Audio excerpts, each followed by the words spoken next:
இது உங்கள் Siraj tech info. How to replacement hard disk in laptop and PC. இந்த வீடியோவில் நான் ஹார்ட் டிஸ்க் எப்படி ரீப்ளேஸ்மெண்ட் பண்ணுங்கிறத பற்றி லேப்டாப்பை பற்றி சொல்லியிருக்கேன். பிசி ரிலேட்டடாக நெக்ஸ்ட் வீடியோவில் நான் உங்களுக்கு அப்லோட் பண்ணுறேன். இது வந்து Acer laptop, government laptop. So government laptop எல்லாமே காமன் மெத்தட் இதே ஃபாலோ பண்ணுங்கள். ஸோ உங்களுக்கு வந்து இது சப்போர்ட் பண்ணும். சரிங்களா? ஃபர்ஸ்ட் ஆஃப் ஆல் நீங்கள் வந்து லேப்டாப்போடைய பேக் சைடு நீங்கள் பண்ணிங்கன்னா ஒரு 3 ஸ்க்ரூ இருக்கும். இது ஏசர் 431 மாடல். ஓகேங்களா? இது கவர்மெண்ட் லேப்டாப்பு. இது 3 ஸ்க்ரூ நான் ஆல்ரெடி ரிமூவ் பண்ணிட்டேன். நீங்கள் வந்து ரிமூவ் பண்ணிக்கலாம். நார்மல் ஸ்க்ரூ டிரைவர் ரிமூவ் பண்ணிக்கலாம். இந்த டைப் ஸ்க்ரூ டிரைவர் வந்து நியர்பை எலக்ட்ரிக்கல் ஷாப்லேயே கிடைக்கும், வாங்கிக்கோங்க. இல்லைனா ஃப்ளிப்கார்ட், அமேசானில் நீங்கள் வந்து பல்காக வாங்கிக்கலாம். எல்லா டைப்ஸில் இருக்கும். இந்த ஹார்ட் டிஸ்க் எல்லா லேப்டாப்லேயும் வந்து ஒரு பின் மாதிரி கனெக்டாக இருக்கும். இது வந்து ஒரு கேபிள் மூலமாக கனெக்ட் ஆகிருக்கு இந்த மாடலில்.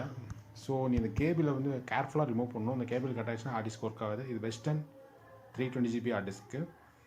ஸோ இது ஹார்ட் டிஸ்க் ப்ராப்ளமாக இருக்குது. நான் ஒரு 500 GB ஹார்ட் டிஸ்க்கு ரீப்ளேஸ்மெண்ட் பண்ணுறேன். இது நான் செகண்ட்ஸில் வாங்கி என்னோடய ஃப்ரெண்ட்ஸ் கொடுத்தாப்புல. நீங்கள் புது ஹார்ட் டிஸ்க் வேணால் ஒரு 1800 2500 வரைக்கும் தான் வரும். அதே 500. நீங்கள் எஸ்எஸ்டி வாங்கினா பெட்டர். உங்களுக்கு கொஞ்சம் 1000 rupees கூட வந்தாலும் உங்களுக்கு ஃபாஸ்ட்டாக இருக்கும். SST heart disc life long வரும். இப்போது எல்லாமே எஸ்எஸ்டி ஹார்ட் டிஸ்க் தான் மூவ் ஆகிட்டுருக்காங்க. இது நார்மல் மேக்னைட் ஹார்ட் டிஸ்க் சொல்லுவாங்க. இதுக்கு அது கம்பேர் பண்ணுறப்ப ஃபாஸ்ட் வந்து எஸ்எஸ்டி ஹார்ட் தான் பெட்ரு. ஹார்ட் டிஸ்க் நான் மாட்டிட்டு இப்போ வந்து பேக் பண்ணிடலாம்.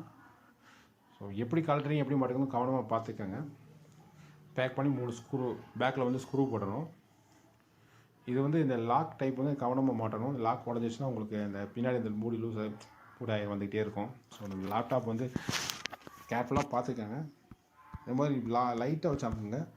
முன்னாடி டிஸ்பிளே இருக்குது, அதனால் ஒரு கீழே ஒரு கிளாத் மாதிரி போட்டுட்டு வச்சு டைட் பண்ணுங்கள். அதுதான் பெட்ரு. நீங்கள் ஃபுல்லாக வச்சு ஸ்க்ரூ ட்ரைவர் வச்சு உடம்பு ஃபுல்லாக நீங்கள் டைட் பண்ணிங்கன்னா ஃப்ரண்டில் இருக்க டிஸ்பிளே உடைய சான்சஸ் இருக்குது. கவனமாக பார்த்துக்கோங்க. நெக்ஸ்ட்டு வீடியோ வந்து நாங்கள் பிசியில் வந்து ஹார்ட் டிஸ்க் எப்படி அப்கிரேட் பண்ணணும் அண்டு லேப்டாப்பில் ரேம் எப்படி ரீப்ளேஸ் பண்ணணுங்கிறத பற்றி